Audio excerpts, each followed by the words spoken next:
직장 생활하면서 선배들한테 가장 많이 듣던 얘기 중 하나가 인사가 만사다, 인사가 만사야라는 클리셰입니다. 어떤 사람을 어떻게 발탁하여 쓰느냐가 그 CEO의 됨됨이, 그 CEO의 비전과 실력, 그 CEO의 지향을 보여주는 가장 명확한 증거라는 뜻이에요. 한마디로 어떤 사람을 어디로 들어다가 배치시키느냐만 보면 경영자의 모든 것을 알 수 있다. 그리고 그 회사가 어떻게 나아갈지, 잘 될지 망할지 보여준다라는 것이 인사가 만사다라는 그 격언 안에 담겨 있는 것이죠. 영적인 의미에도 이 말은 참입니다. 하나님께서 우리의 인사권자신데 우리 각자의 달란트를 다 아시고 강점과 약점을 정확하게 꿰뚫어 보십니다. 우리 모두는 다 부족하고 흠이 많은 죄인들인데 그래도 하나님은 우리 같은 사람들도 기가 막힌 포지션에 넣으셔서 사용하시고 하나님 나라를 일궈 가신다는 말입니다. 2세 큰아들 엘리압, 정말 잘생기고 멋진 청년이었고 누가 봐도 이 집안에서 왕이 될 사람이 있다면 그건 엘리압이다라고 생각했어요. 하지만 하나님은 됐다. 걔는 내가 버렸다. 아예 발탁조차 하지 아니하십니다. 오히려 아무도 주목하지 않았던 집안의 천덕꾸러기였던 목동 막내 아들 다윗을 들어서 기름 부어 버리시잖아요. 그게 기가 막힌 안목으로 작동하여 결국 위대한 다윗 왕이 되고 그리스도의 조상이 된 것을 우리가 알고 있지 않습니까? 하나님의 인사 정책에는 이처럼 실수도 후회도 없으십니다. 나는 하나님 여기가 맞지 않아요. 모르시는 모양인데 저 이거보다 훨씬 큰 자리가 어울립니다. 라고 우리 중에 누가 아무리 소리쳐 봤자 인사권자 눈에는 당신이 딱 거기에 맞아서 거기 배치시킨 거예요. 하나님, 저는 높은 데는 필요 없고요. 다른 데로만 좀 옮겨주시면 됩니다. 여기는 제 적성이 안 맞아요. 저는 이거 말고 다른 거 더 잘할 수 있다니까요. 하시는 경우가 있죠? 그래도 그 경우에도 하나님의 인사 발령에는 실수가 없으신 거예요.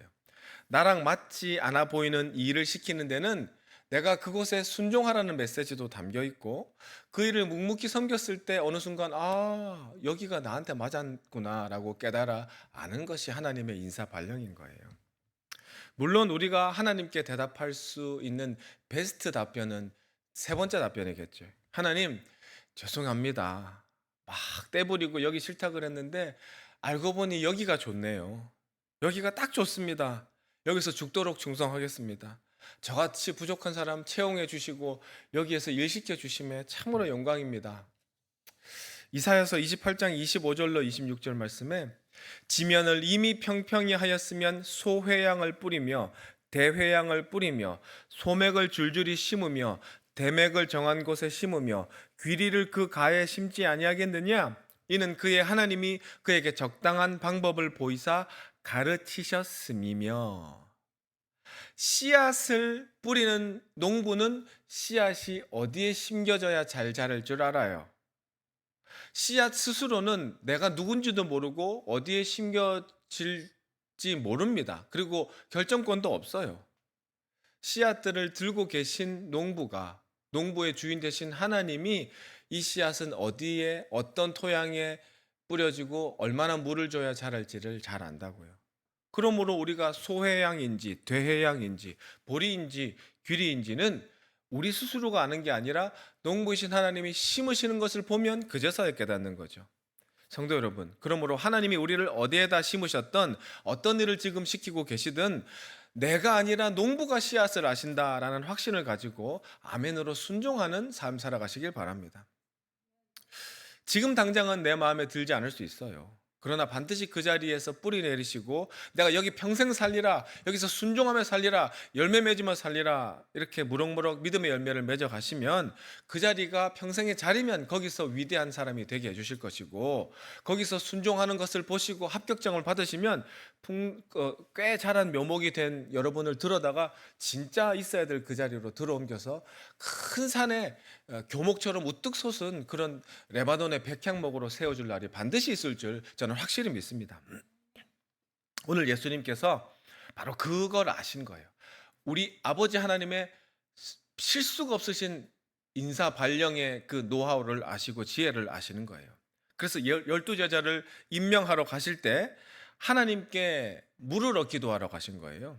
한마디로 우리의 고용주이신 주 예수 그리스도께서 모든 권세를 가지신 회장님, 아버지 회장님한테 결제판 들고 올라가시는 거예요. 형식은 기도지만 내용은 결제입니다. 인사결제. 아버지, 이 12명을 세워서 이제 위대한 주님의 나라를 일구고자 합니다. 이 모든 사도들의 세움과 파송에 제 뜻이 담기지 않고 하나님의 뜻만 담기게 해주십시오. 제가 이제 구별하여 세우는 이 12명이 천국의 12기둥들 되게 하시고 영적인 이스라엘의 12지파의 우두머리들이 되게 하옵소서. 잠언 3장 5절로 7절 말씀에 너는 마음을 다하여 여호와를 신뢰하고 내 명철을 의지하지 말라.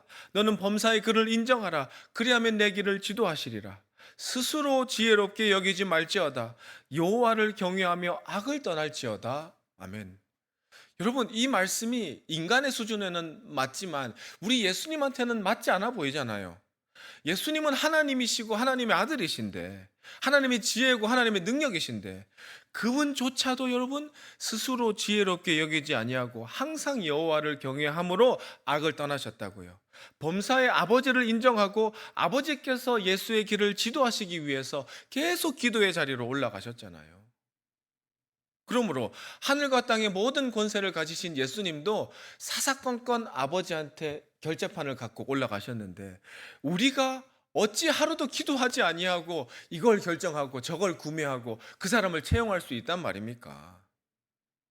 우리는 우리 주 예수 그리스도를 본받아서 인생 백사만사에 정말 하나님이 귀찮다고 여기실 정도로 계속 묻는 습관, 기도하는 습관을 가집시다. 특별히 사람 만나는 일, 사람 세우는 일, 사람과 계약하는 일, 이렇게 여러분에게 부여된 인사권을 행사하시는 일을 앞두고는 정말 열심히 기도하셔서 내 뜻이 아니라 하나님의 뜻대로 움직여 성공하는 자들 되시길 주의 이름으로 축복합니다. 12, 13절 함께 읽습니다. 이때에 예수께서 기도하시러 산으로 가사 밤이 새도록 하나님께 기도하시고 밝음에 그 제자들을 부르사 그 중에 12를 택하여 사도라 칭하셨으니 아멘. 이 12절 앞에 이때에가 무슨 때입니까? 언제쯤이라고 말씀하신 거죠? 한참 우리 주님이 말씀을 권위 있게 선포하시기 시작하셨을 때, 한참 주님이 가시는 곳마다 귀신이 쫓겨나가고 병자가 치료받았을 때, 예수님의 인기가 온 유대와 갈릴리 전역을 덮기 시작할 때이지만 더 중요하게는 마귀들이 예수의 사역을 시샘하고 이를 갈기 시작할 때가 이때예요.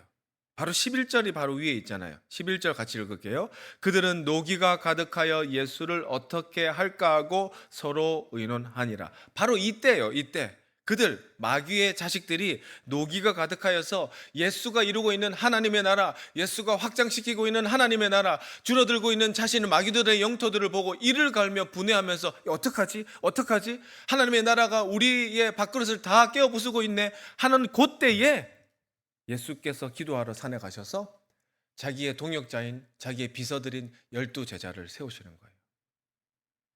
예수님의 별명이 뭐죠? 기도하시는 하나님. 항상 기도하셨습니다. 습관에 따라 기도하셨습니다. 그러나 오늘 본문처럼 처절하게 기도하신 적은 잘 없어요. 적어도 성경 본문의 기록에 따르면 그렇습니다. 가장 처절한 기도들, 가장 치열한 기도들에 드는 것들이 이런 거죠. 십자가 지시러 가시기 전에 겟세마네 동산에서 우리 주님은 땀이 땅에 떨어지는 핏방울처럼 죽도록 기도하셨습니다. 결사항전하셨습니다. 그리고 40일 광야 공생애를 시작하시기 전에 또한 결기 있게 기도하셨죠. 금식하며 기도하셨죠. 그리고 그 다음으로는 세 번째로는 제가 하는 한 해는 오늘 이 기도가 가장 간절한 기도예요. 가장 집중력 있는 기도예요. 예수님이 시작하실 때와 예수님이 마무리하실 때 다음에 가장 중요하고 집중력 있는 철야 기도를 하신 것은 언제다? 바로 우리 주님께서 12제자를 사도로 임명하시기 직전 날 밤 기도였다고요. 그만큼 인사는 만사인데 그 인사권을 발동시키려는 환경이 엄중했기 때문이라고 저는 생각합니다. 그래서 산으로 올라가신 것이죠. 그리고 아버지께 결제 도장을 받아 가지고 오셔서 그 다음 날 아침에 담대하게 여러 제자들이 모여 있는 중에 12명을 딱 들어서 사도라고 칭해 주시는 겁니다. 그래서 우리가 아는 12사도, 12제자가 된 것이죠. 근원적 질문, 왜 12명일까요? 뭐 11명일 수도 있고 20명일 수도 있고 딱 5명만 뽑으실 수도 있는데 왜 12명입니까? 이들은 영적으로 이스라엘의 12지파의 리더를 대체하고 상징하는 인물들로 세워졌기 때문입니다. 사실 이들은 이스라엘 혈족 기반으로 한 12 리더는 아니에요. 우리가 잘 알다시피 이들 중에 상당수는 어부 출신의 동네 친구들이었고, 또 어떤 이는 열심당원, 정치생이 짙은 사람이었고, 어떤 이는 비난받던 세리였습니다.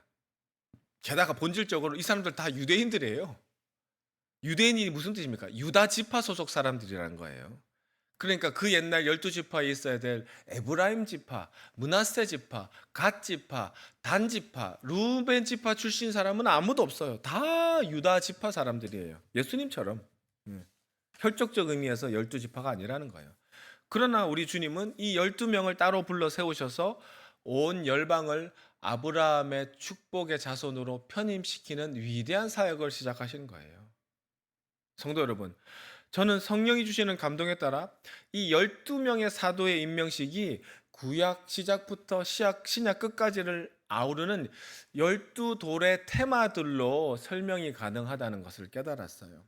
12돌 그리고 12제자.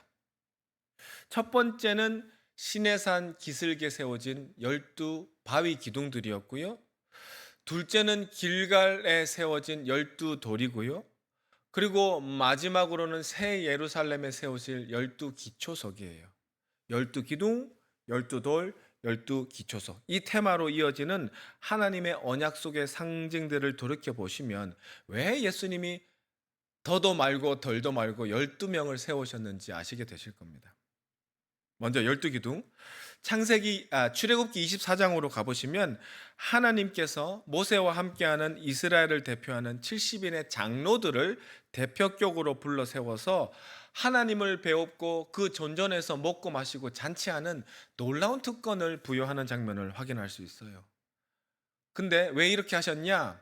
하나님이 시내산에서 언약으로, 또 짐승 피의 언약으로 증언하는 증인들로 세우시기 위해서 초대하신 거예요. 그리고 그 12증거물로 기둥들을 세운 겁니다. 하나님을 배웠는데 죽지 아니하고 하나님 앞에서 먹고 마실 수 있는 기회를 얻은 12지파의 대표들은 증인으로 세우신 겁니다. 그리고 하나님을 올려보니까 너무 아름다운 발 아래 청옥이 펼쳐진 것 같고 하늘같이 청명했다고 하거든요. 이들이 누린 놀라운 특권은 잘나서 얻어낸 특권이 아니에요. 우리 12사도랑 똑같습니다. 특별히 이들이 거룩하게 살아서 발탁된 것도 아닙니다. 오직 하나님의 시내산 언약, 즉 말씀과 피로 맺어진 언약의 엄중함을 온 12지파에 다 퍼뜨려라. 너희가 증인되어라. 나의 사랑과 나의 인애함을 드러내라. 라고 세워진 것이 12기둥인 것이죠. 출애굽기 24장 3, 4절 말씀. 모세가 와서 여호와의 그 모든 말씀과 그의 모든 율례를 백성에게 전하매 그들이 한 소리로 응답하여 이르되 여호와께서 말씀하신 모든 것을 우리가 준행하리이다. 모세가 여호와의 모든 말씀을 기록하고 이른 아침에 일어나 산 아래에 제단을 쌓고 이스라엘 12지파대로 12기둥을 세우고, 기둥을 세웠다는 것은 흔들리지 않은 증거를 세웠다는 거예요. 하나님이 12지파와 맺어진 이 언약은 절대 흔들리지 않는다는 거예요. 이걸 증거하는 기둥들, 증거 기둥들이 시내산 기슭의 12기둥입니다. 자, 다음으로 길갈의 12돌. 이번 주 주일 예배 때 제가 자세히 설명해 드릴 건데, 여호수아의 때에도 12개의 바위가 등장해요. 요단강을 마른 땅으로 건넌 이스라엘 향해서 하나님께서는 요단강 저 깊숙이 있던 한복판에 있던 제사장 주변에 12가지 돌, 그러니까 바위처럼 큰 돌을 가지고 올라와서 기념석으로 삼으라고 합니다. 여호수아서 4장 4절로 6절 말씀에 여호수아가 이스라엘 자손 중에서 각 지파에 한 사람씩 준비한 그 12사람을 불러 그들에게 이르되 요단 가운데로 들어가 너희 하나님 여호와의 궤 앞으로 가서 이스라엘 자손들의 지파 수대로 각기 돌 한 개씩을 가져다가 어깨에 매라. 이것이 너희 중에 표징이 되리라. 아멘. 하나님이 요단강 심판의 물에서 자신들을 건져주시고 마른 땅으로 밟고 가나안으로 입성하여 약속의 땅을 차지하게 하시는 것을 기념하게 할 목적으로 12명을 뽑아서 12돌을 어깨에 짊어지고 길갈까지 행군하라고 명령하셨어요. 신기하죠? 여호수아가 예수님과 동명이인이에요. 구약의 예수님의 예표인 여호수아가 12명을 지파별로 임명해서 그 남자들로 12바위를 지고 가라. 우리 주님이 12사도를 불러서 너희 십자가를 지고 나를 따르라고 명령하신 것과 완전히 데칼코마니입니다. 증거가 되는 돌을 짊어지고 걸어 나오라는 거예요. 하나님의 언약 백성을 지키실 그 약속을 증언하기 위한 12남자 그리고 12돌입니다. 마지막으로 12기초석은 계시록에 나와요. 우리 주님께서 명령하신 바로 그 12제자의 이름, 오늘 14, 15, 16절에 나오는 그 이름들이 결국 요한계시록 새 예루살렘의 환상 속에서 12기초석에 새겨질 거라고 말씀하십니다. 요한계시록 21장 10절, 12절, 그리고 14절 제가 천천히 읽어드릴게요. 성령으로 나를 데리고 크고 높은 산으로 올라가 하나님께로부터 하늘에서 내려오는 거룩한 성 예루살렘을 보이니 크고 높은 성곽이 있고 12문이 있는데 문에 12천사가 있고 그 문들 위에 이름을 썼으니 이스라엘 자손 12지파의 이름들이라. 그 성의 성곽에는 12기초석이 있고 그 위에는 어린 양의 12사도의 12이름이 있더라. 12기초석, 12사도의 12이름. 물론 요 기초석의 12이름 중에 오늘 적힌 가룟 유다의 이름은 빠졌겠죠. 거기에 마띠아라고 적혀있을 것이 확실합니다만 어찌됐건 숫자는 12개예요. 여기서도 기둥 그리고 바위처럼 기초석으로 등장합니다. 근데 기초석이라는 것은 기둥이랑 돌이랑 다르게 뭐죠? 그것 자체가 건축의 마무리가 아니죠. 건축의 토대가 되는 시작점이라는 거죠. 그 12기초석을 기반으로 튼튼하고 찬란한 새 예루살렘, 보석으로 지어진 그 천국의 성이 지어질 것이라고 성경의 마지막 권이 예언하고 있는 거예요. 에베소서 2장 20절 22절이 떠오르지 않습니까? 너희는 사도들과 선지자들의 터 위에 세우심을 입은 자라. 그리스도 예수께서 친히 모퉁이 돌이 되셨느니라. 그의 안에서 건물마다 서로 연결하여 주 안에서 성전이 되어가고 너희도 성령 안에서 하나님이 거하실 초소가 되기 위하여 그리스도 예수 안에서 함께 지어져 가느니라. 아멘. 성도 여러분, 참 신기하고 재밌죠? 그래서 우리 모든 교회를 사도적 교회라고 하는 거예요. 신천지 이단이 요걸 무슨 지파다 가지고 장난을 치는 게 참 괘씸하기 짝이 없습니다만 어찌됐건 우리는 예수님의 머릿돌 대신 그 예수님의 가르치심을 받으신 12사도들의 기초석 위에 세워진 교회예요. 서로 처소가 되기 위해서 연결되어 가지고 더 위대하게 지어져 가고 있는 중인 줄 믿습니다. 제가 오늘 이번 분 저번 분 막 새벽부터 날아다니서 정신이 좀 없으셨겠지만 제가 지금 전달하고자 하는 설교의 대지를 이해하시는 데는 아마 어려움이 없으셨을 줄로 믿습니다. 시내산 앞에서 세워졌던 12기둥과 길갈에 12사람이 짊어진 12돌과 그리고 예수님의 12사도와 12이름이 적혀진 기초석, 이 세 가지 12개가 의미하는 바는 똑같아요. 첫째, 하나님의 구별된 백성들이 이 세상에 분명히 존재한다는 명확한 사실. 둘째, 그들은 어린 양의 피로 맺은 언약과 말씀 안에서 하나님의 특별한 보호와 인도하심을 받고 있다는 명확한 사실. 그리고 마지막으로 그들이 12지파가 이 사실에 대하여 흔들리지 않는 바위처럼 기둥처럼 돌처럼 또 기초석처럼 증거 역할을 하며 살아내야 될 의무가 있다는 사실이에요. 이 세 가지를 다 믿으시는 분만 지금 아멘 하십시오. 그러므로 사랑하는 여러분, 우리는 어린 양의 피로 구별된 12지파의 소속원답게 하나가 되어서 하나님의 증인 노릇을 해야 되는 겁니다. 어떤 환경 속에서도 흔들리지 않은 기둥처럼 서 있어야 되는 겁니다. 성별과 지역, 정치색과 가치관, 신분과 계층을 다 초월하여 하나가 되어 서로 연결되고 주 안에서 성전이 되어 튼튼하게 지어져 갑시다. 우리 모두 평생 예수만 증거하다가 새 예루살렘에 들어가서 열두 사도들의 기초석에 이름이 어떻게 적혀 있는지, 내가 그 건물에 어떤 벽돌로 기둥하고 있었는지 확인하는 아름다운 일들을 속히 기대하며 소망하길 원합니다. 기도하시겠습니다. 오 주님, 오늘 실수가 없으신 인사권자이신 아버지를 바라보았습니다. 모든 일에 아버지와 상의하셨던 예수님 본받아서 우리도 우리 지혜를 의지하지 않고 항상 인생 만사에 하나님의 뜻을 물어보고 하나님께 결재판 들고 들어가는 기도의 자리를 사수하게 하옵소서. 아버지 하나님, 예수님께서 열두 사도를 세우신 일이 구약의 열두 기둥 열두 돌의 예표를 이어받아서 마지막 때의 새 예루살렘에 열두 기초석을 세우시기 위한 경륜이었음을 감탄하게 되었습니다. 주님이 열두 사도를 교회의 기초석으로 세우시고 그 위에 사도적 계율을 세우셨고 또 남서울 양곡교회도 세우셨사오니 우리도 한마음 한뜻으로 주님 모시며 굳건히 자라나고 성도들 간에 교회들 간에 서로 연결되는 아름다움을 누리게 하옵소서. 무엇보다 언제나 흔들림 없이 주님의 십자가와 부활의 증거석들로 증인들로 살아가 주님 배울 때 기쁨으로 면류관 쓰길 원하오니 성령님이여 우리의 사역을 동역하여 주시고 주동하여 주시고 격려하여 주시옵소서. 우리 주 예수님 이름으로 기도드립니다. 아멘.